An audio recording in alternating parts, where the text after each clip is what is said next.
Welcome, Rob, to the Life After Loss podcast. We're very grateful for you taking the time to talk to us and bringing your immense experience and knowledge of disaster recovery. And just in the past week, you've been talking with the community in the Dandenong Ranges.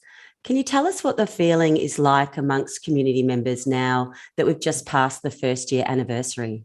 I think there's a feeling of great fatigue and tiredness. And for those who've had losses and damage, there's still a very long way to go.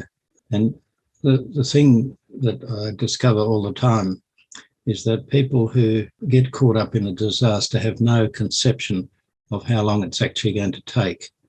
Because you think about how long does it take to repair a house or even build a house. But that's not the problem. The problem is getting all the cleanup done, going through all the insurance issues, getting the permits, and then having availability of tradesmen and so on. And so it takes years, honestly, years. And so it becomes important that people adjust their expectations, because we experience our frustration in the gap between our expectation and what actually happens. So if we can shift our expectations to be more realistic, then we're not going to be so frustrated. But of course, nobody's got experience of disasters unless you've been through them. By definition, they're unusual, rare events for most people. Not of course, now in New South Wales, they're getting very experienced in it. On this episode, we're speaking to a family who experienced terror on the night when a tree fell through the house, and that was the experience of so many people. And they speak of the moments when they weren't sure whether their children were alive, and how terrifying that was. Can you tell us about what effect this sort of trauma has on a person in those moments? It's really important to understand, first of all, that trauma, the word literally means injury, damage, some externally caused damage. And in psychological trauma, it means damage to the structure of our experience that provides the framework for making sense of it and feeling in control. And when that's damaged, we can't kind of recover from it, and it keeps coming back to that terrible moment. And what's damaged is the taken for granted assumptions that people have about life, that you go to bed and the wind blows and the rain falls and you wake up in the morning and go to work, go to school. And that sense of taken for granted security is destroyed by one event. So if there is an event that just changes that, there is a requirement to reconstruct the underlying assumptions that we have about the world, from I go to sleep and wake up, everything's all right, to I go to sleep, but if there's a weather warning, I need to be really thoughtful and learn and find out about it and to be prepared for whatever. And I'm sure anyone living in those storm areas, like anyone living in a fire area, will be much more prepared when the next event happens, even if just mentally. When we have that more flexible set of assumptions, and we can have those by just reading the paper and think, goodness me, really the weather is not what it used to be when I was young. And that'd be a good start. And we can't make assumptions. We need to listen and watch. But when we come to the actual traumatic event itself, what really defines that is not just its unusualness, but the threat it poses. And a trauma, by definition, is some kind of serious threat to myself or others. Now, I distinguish three kinds of threat, really. One is, I call it the actual trauma, where the tree falls and I have great trouble extricating myself, and maybe, as one person told me, they ended up with a broken hand doing it, So this person knows exactly what the situation is. I broke my hand, the tree fell this way, this is what happened. It was a very scary thing. If, when that was happening, a person thought, oh my God, I'm going to die, and they got ready to die, but they didn't die, then that didn't happen. And I call that anticipatory trauma.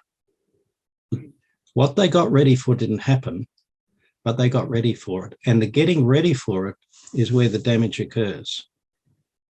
Because if you're going to get ready to die, you let go of your life perhaps, or you make a whole series of emotional and mental adjustments, even in just a second or two, which actually need to be reversed.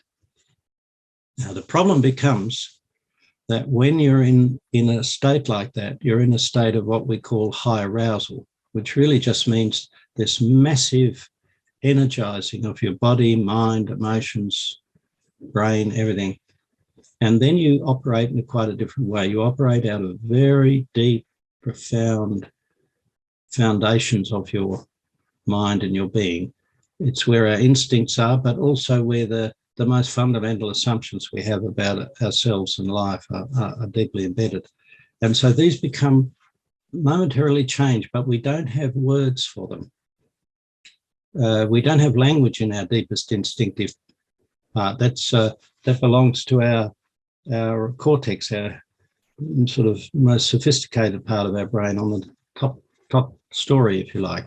And so people will often say, I went blank. When you ask them the question, what did you do to get ready to die? I'll say, my mind was blank. It wasn't blank. It's they're looking in the wrong memory register. They're looking in the memory register of information that's been processed and filed away, and you use language to find it. You know, what did you have for breakfast? Breakfast. Oh, yes, muesli. This can be disturbing for people. So they have this profound experience of, I'm going to be dead and nothing means anything, and then they're alive. And so some people can feel a kind of sense of dislocation. I've worked with a number of people who said, I feel as though I suddenly dropped in from another planet. Everyone's busy thinking about the shopping sales and holidays and everything, and I just can't relate to any of it. Now, so there's the actual trauma, and then there's anticipatory trauma, and then there's the third one, which is the trauma where it's not me, but my loved ones that are the problem, that might be being hurt.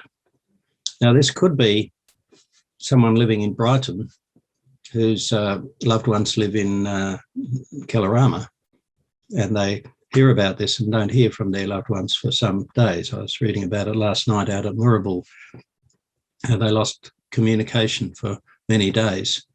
And so relatives didn't know whether their loved ones were alive or dead, and they hadn't heard from them for days. Now, that's what I call an informational trauma. I'm not there, but my emotional attachments and the importance are over there with the person. And it's information that damages me. There's been a terrible storm. Trees have fallen on houses. We don't know how people are. You know, it's been shown by the research from Melbourne University after Black Saturday that anyone who didn't have contact with their loved ones for any significant period around the time of the fire in the next few days had much poorer mental health long term. It's a predictor of people who were not doing so well. And I call that the informational trauma. I'm not traumatized by the tree. I'm traumatized by the story about the tree. So we have the actual trauma, and that could be actual or anticipatory, couldn't it? I think, oh my God, I haven't heard from them for a few days. They must have been killed. And then people start going into the grief process. How will I manage? What will it mean? And all of that is starting to reorganize yourself around the fact. And then you suddenly find that they're okay. And then you've got to undo all that. And so it's a very confusing period. And so you put all those things together, and you have the story like a tree falls on the house. Maybe it's so sudden they don't have time to think, I'm going to be killed. They think, what's happening? And then they think, oh my God, they're children. And of course, if you have struggled to get through and you find the trees resting on the children's beds, something like that, even in a moment you think they must be dead. This is a profound reorganization in your being. Then you struggle through and you extricate them and they're okay. So you've got these all of these very deep experiences of meaning that have to be worked through. It's this meaning, no, it's that meaning. And they're not just mental meaning, there's deep meaning from my whole being and my whole life. All of my emotional being is involved in that. Now, when you've got your house trashed by a tree, and I was reading the story of people who had to, parents extricating their children in the middle of the night and felt too dangerous, so they walked through a forest with trees falling down and arrived somewhere at 3 o'clock in the morning and were, looked after, and they couldn't go back to their house and had to find it. You have a whole lot of other stuff that demands your immediate attention to the here and now. So often people, and then we'll throw in insurance companies and builders' quotes and local government and finding accommodation. And it's often not until, coming back to your question about the first anniversary, it's not until around about now that people have actually got the time to stop and think, what does this mean? And they might not notice that there have been differences in their feelings about how I feel about living in the forest, or subtle shifts in relationships, or I'm very anxious and overprotective for my children. I don't want to let them out of my sight. Well, that's understandable, but it's not good for their development, is it? We have to get back to the normal developmental process, or the same in a relationship between a couple. So there's a lot of work that doesn't really start until things stabilise. And so that's the real work, I'd say, for many people from now on for the next few years, really, as they get their houses sorted and then really have a think about how they're going in their relationship, and even if their relationship with their mother-in-law down in Brighton, it can be this informational impact. And then really having a look at it. And a good question to ask is, in the relationship or in the family, if things are different now than from how they were before the storm, it won't be labelled storm.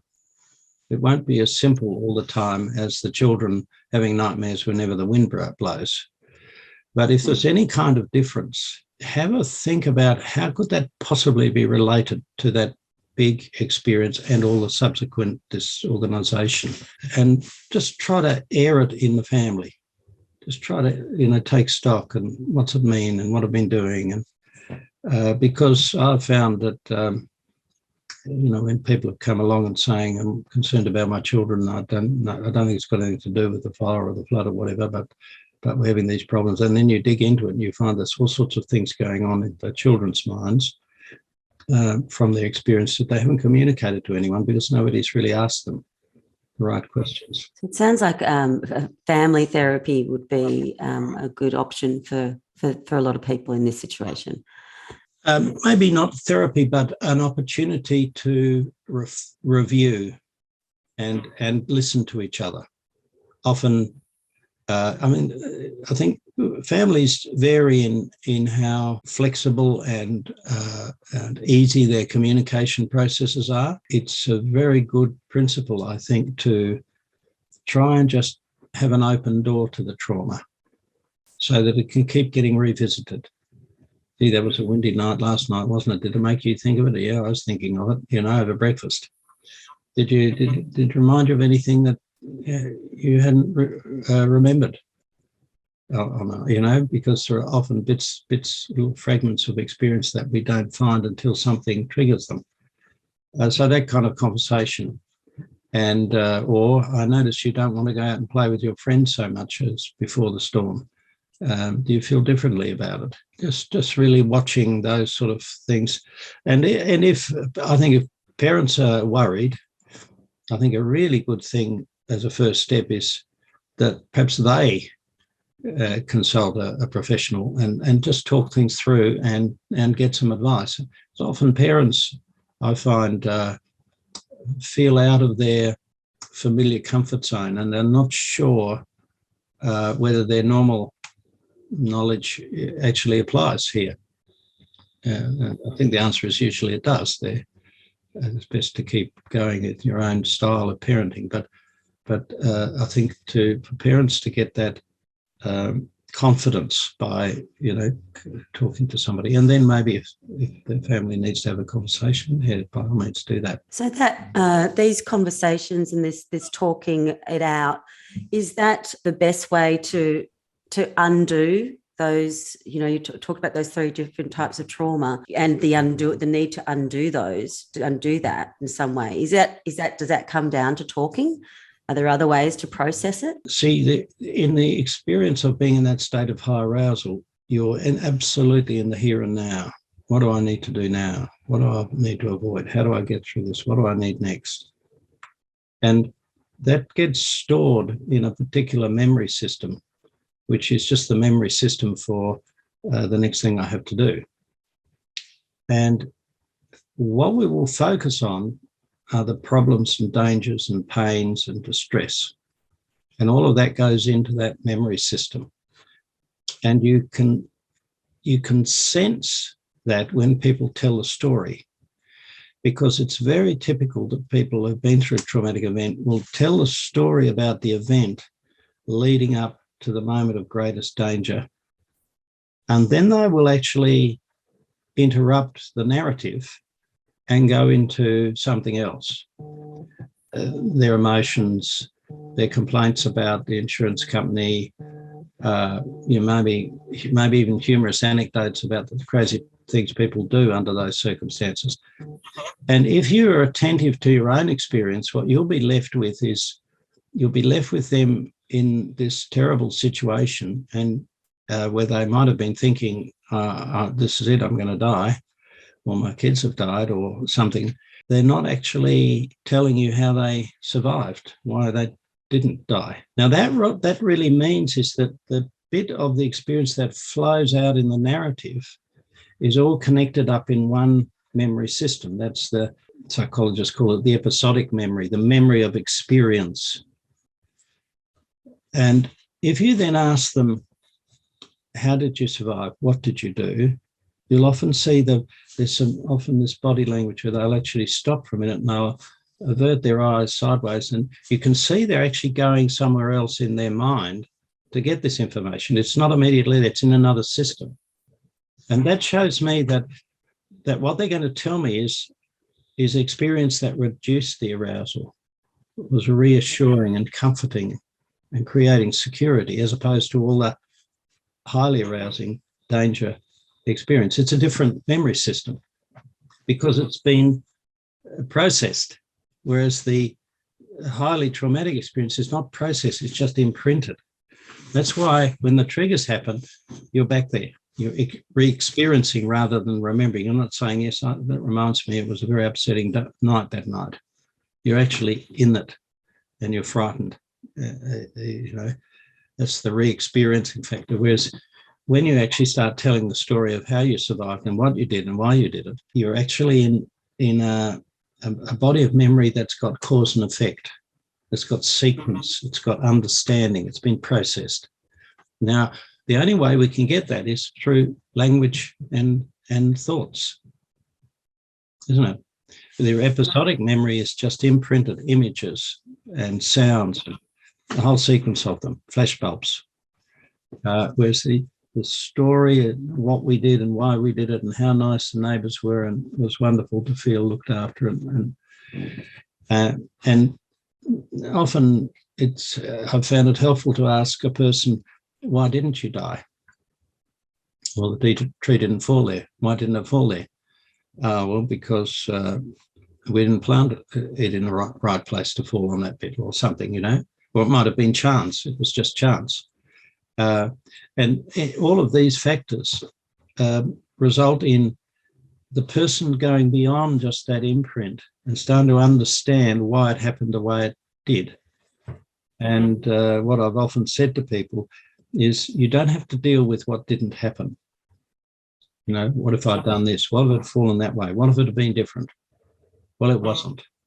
Because the moment you go down that track, you can't get anywhere because it didn't happen. So you'll be at the mercy of your fantasies and your anxieties. And what we have to do is learn, well, that's what happened. That's what I have to deal with. And then you can go to, well, what will I learn? Yeah, it is possible a tree might fall somewhere else. So what am I going to do about it? Maybe I'll sleep in this room instead of that room, or maybe we'll cut that tree down. You're in the process of actually getting control of your world. And it's that shift really from constantly rehearsing in the anticipatory trauma. You keep rehearsing, but what if it had? What if it did? And that there's no resolution to that. We just have to let it go. It didn't. So let's come back and focus. And that's where language coming in and going over why it didn't and what we have to deal with. I only broke my hand. I didn't die, and so on. Your question was why talking or talking? Yes, talking or language or some means of laying out and representing the experience. So people might like to paint pictures about it, or write poetry and sing songs, or dance it out, or it doesn't matter what form it is. That's all a linguistic system, because someone says, why did you name those movements or that colour? And you can say, well, that was how scared I felt, or that was how the tree moved.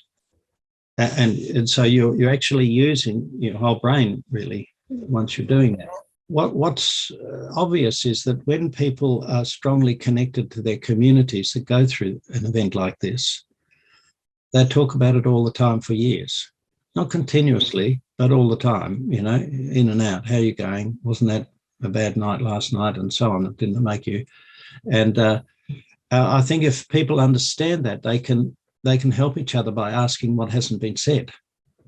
Because what hasn't been said hasn't been processed. It's been left out.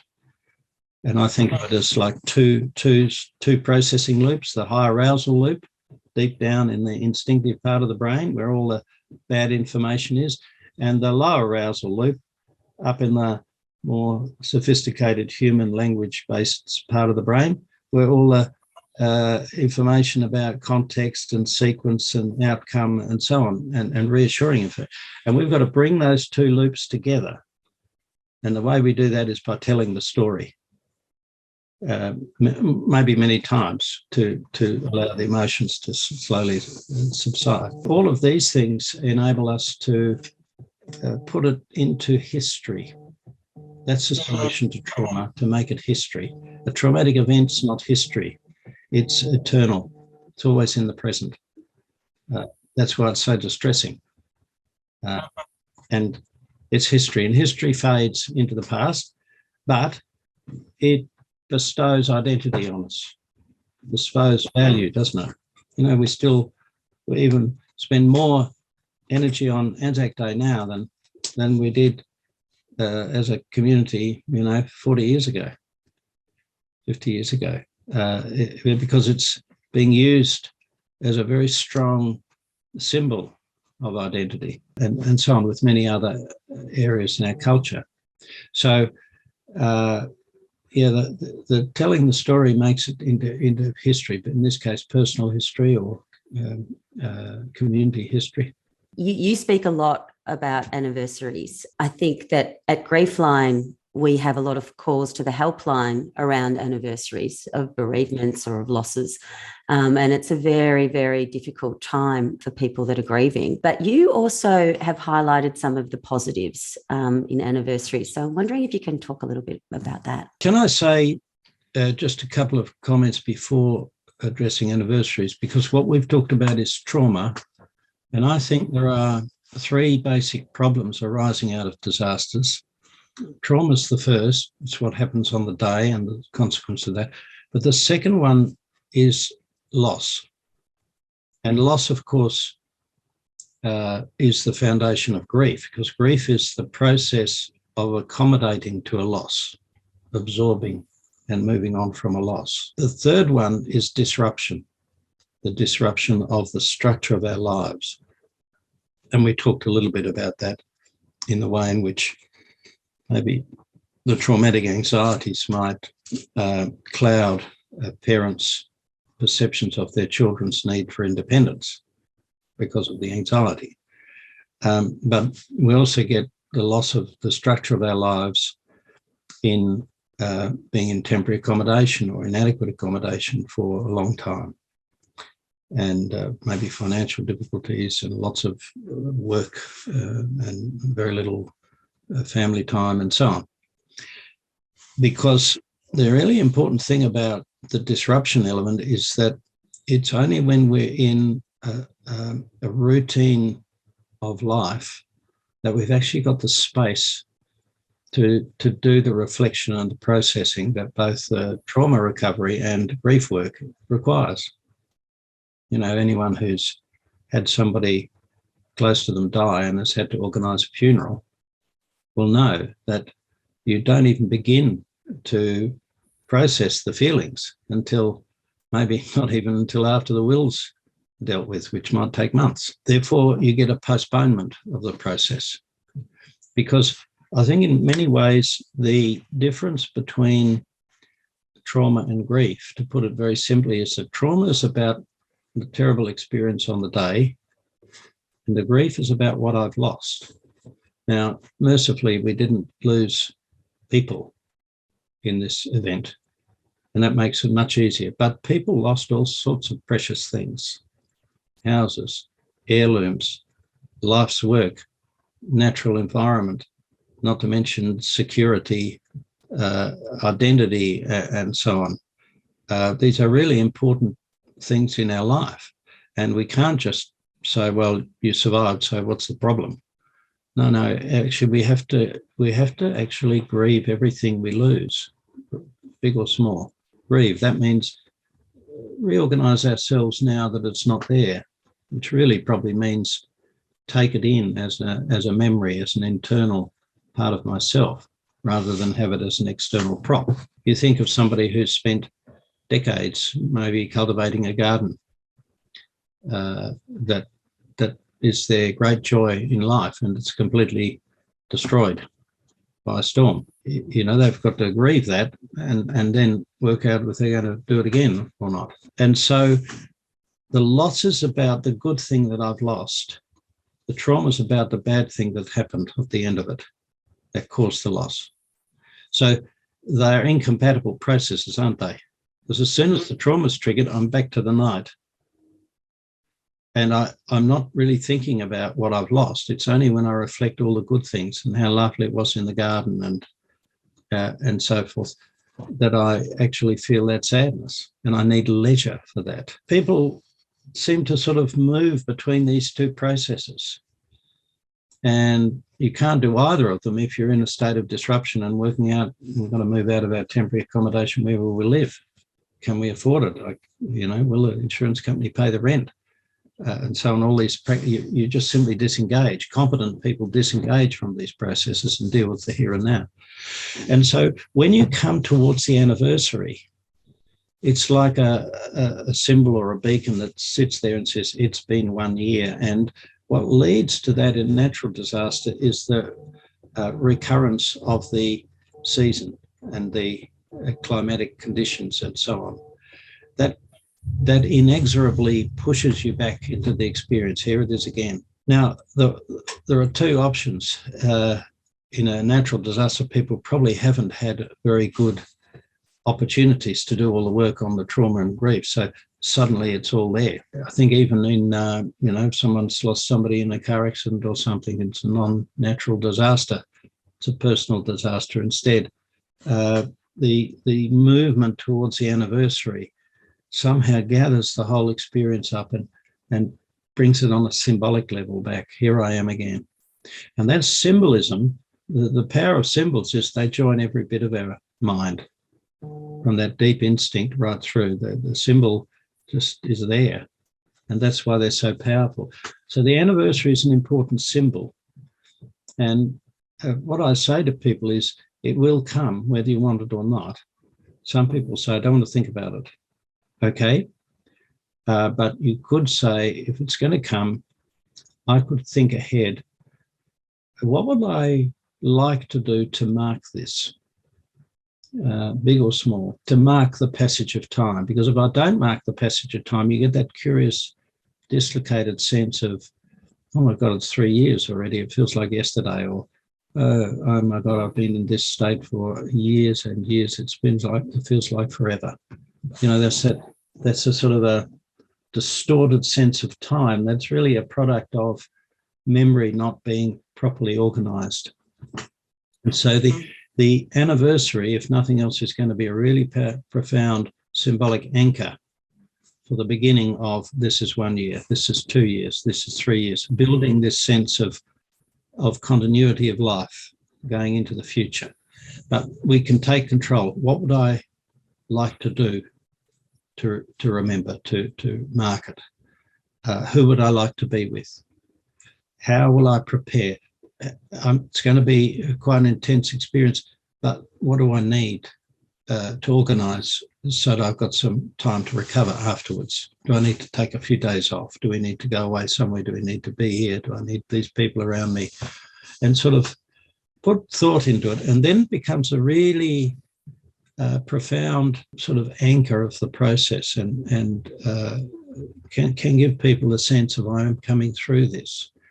And then, of course, in a natural disaster, the thing that people always find is nobody who didn't go through it gets it.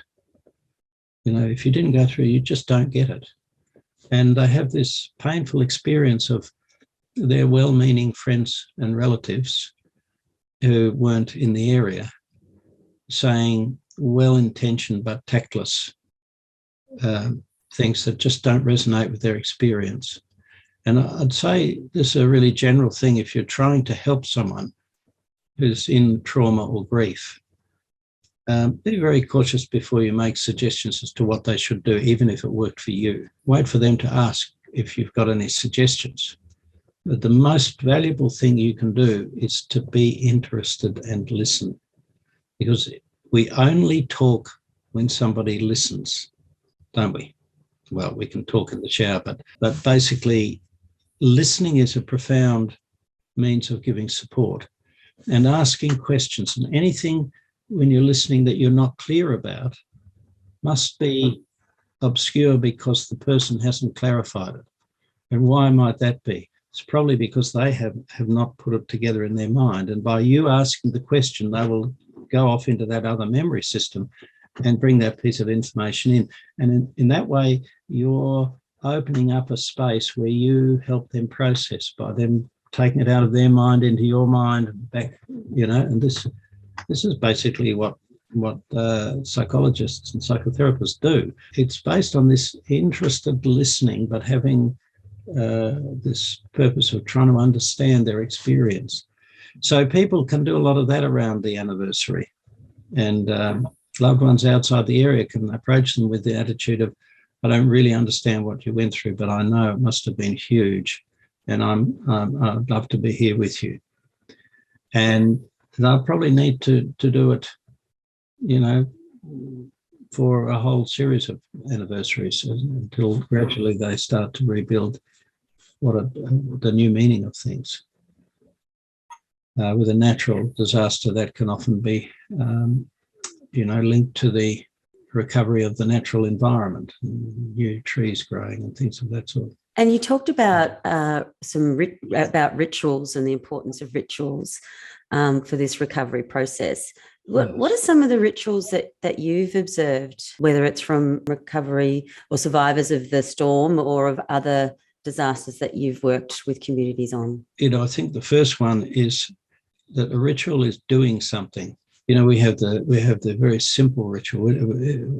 Western European culture, or probably even more strictly Anglo-Saxon cultures, I think very bad at rituals.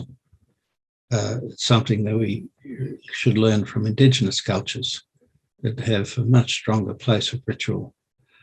And I think it's important to understand that ritual is action that expresses symbols that stand for experiences. And so when we do them, it does imprint it in a part of our being that we don't get to unless we do something about it. You know, things that people do is they maybe open or present things that they've been working on. You know, I know perhaps not so much for the first anniversary, but some bushfire communities, the Black Saturday, were fortunate there was a bit of funding around. They were able to have community arts projects, and groups of interested people would get together and sort of do a mosaic, or many of them made a small a sort of memorial garden that was landscaped just in a little piece of land somewhere in their community. And they did that in quite small groups because, of course, what this bit of an area meant was different from what that bit of an area meant to the people involved. So, and of course, they could then have that as a focus to come together and talk and work together and have working bees. And all of this creates this sense of support and community. And then, of course, in the anniversary, you have the opening, or people give speeches or talk about what does this mean for our community. There were some very moving anniversaries, even the 10th anniversary of Black Saturday. Many communities have very, very moving rituals in which they, people would stand up and give talks about taking it through from what happened on the day and where they are now and how they got through. And this is really the fabric of history. And so a symbolic presentation of it can be valuable. Other people will say, it's too sad, I'm going to spend the anniversary having a good holiday in Bali or somewhere. And that's what they do. And you can't judge anything. It's what everybody feels helps them mark the passage of time. And of course, meals together and taking a walk through the environment, having a thoughtful look at it all, and really instead of just rushing to and fro to work, you walk around there and really look at how it's regenerating and so on. These are all valuable things, but it's really a task of imagination for the people involved. What would I like to do? And then, of course, what I say to local governments and people like that is to say, nothing suits everybody. So think of having a diversity of opportunities. It could be a big public event in the main street with speeches, or it could be just a little quiet barbecue in a garden somewhere with just a few people, and people can choose what they want to go to. And in this way, we just allow everybody to find their own mode of expression. And do you think that that's something that needs to be ongoing? Obviously, 10 years after Black Summer was very, very important. So yeah. This is something that needs a commitment, I guess, for a long period of time. I know that the people that were involved in the Port Arthur shootings, there were a lot of people in Victoria there. They got together and kept in touch. And I think they had a ceremony together in which they were all given a daffodil. I think daffodils are out at the time, the anniversary of that event. I think it was, would it have been the 30th, the 20th or the 30th? When was it? 80, 70, 90, it would have been the 94, so it would have been the 20th anniversary that we got together. So they would meet sort of annually after 10 years, but then had a gap and then 20 years later. So I think really people, what you will find is people's needs are different. There'll be some people who say, look, I don't want anyone to talk about it. We're over it. We don't need to talk about it anymore. And they're often people that are very comfortable speaking in public and saying what their views are. And probably because of that, they might have moved on. But if you ask around, there'll be a lot of other people who have very different feelings, but perhaps it's more intimate and sensitive, and they don't feel comfortable saying, no, I don't agree, I think we should. And so you get, if we're not careful, that one group will silence another group because they're very clear and forthright in their views. And this is where we've got to have, I think, in a community, an understanding is we can't judge. Everyone must go their own journey. We know that with grief anyway, don't we? Even in a family, people grieve quite differently. And so we need to respect that.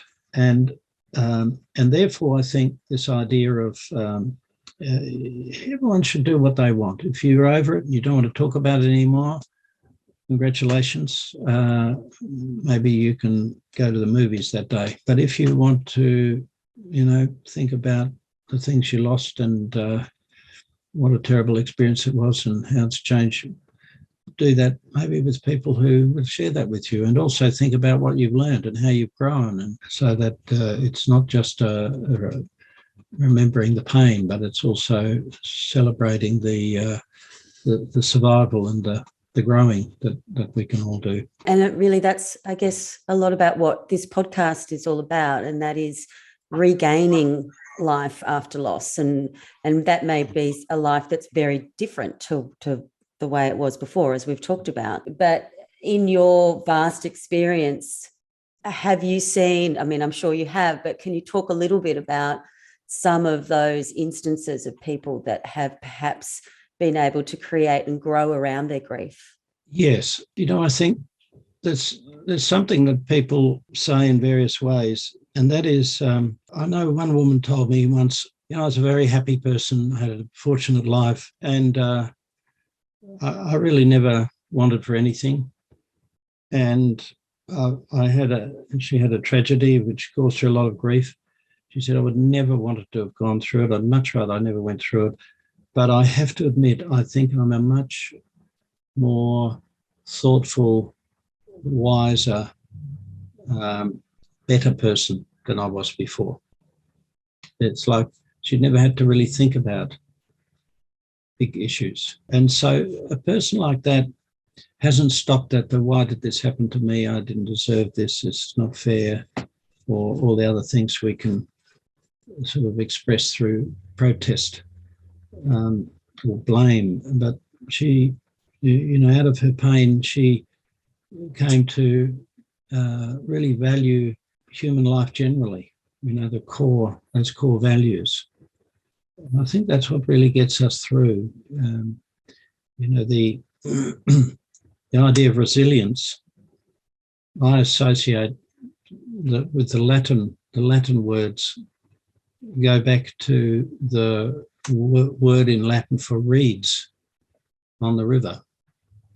And when I found that link, it made sense of resilience, which is the reeds, when the flood comes, just get flattened.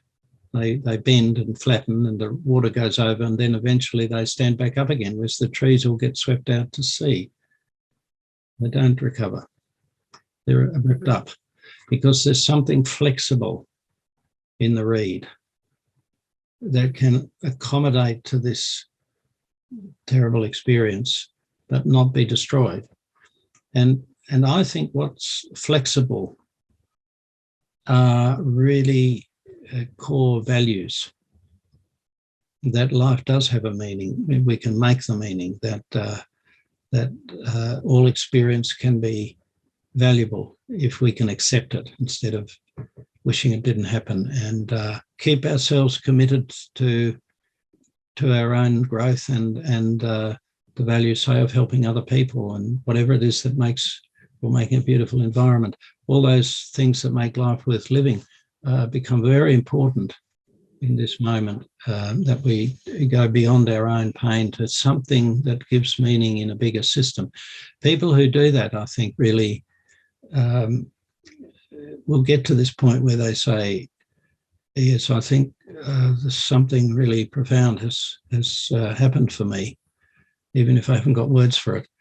But we can't say that ahead of time. You'll grow out of this, we might be tempted to say when they're in a total state of despair, but it's not for us to say. It's only for them to say eventually. And what we can do is support them there, and then mark these markers of the anniversaries and the yearly rituals as life goes on. That's incredible, I think, guidance and advice for our volunteers at Griefline, and definitely also for survivors that are listening to the podcast. I think you've given us incredible insight into how the mind works, how our emotions work through disasters and the aftermath, but also some really incredible ways of coping with it, processing it, and hopefully finding some life and some growth after loss and some hope in the long run. So I really appreciated your incredible insights and wisdom today. Thank you so much, Rob. Well, thanks very much, Amanda, and it's really valuable work you're doing, so I'm sure it'll be helpful to everyone. So thanks for the opportunity to share the experience. Thank you very much.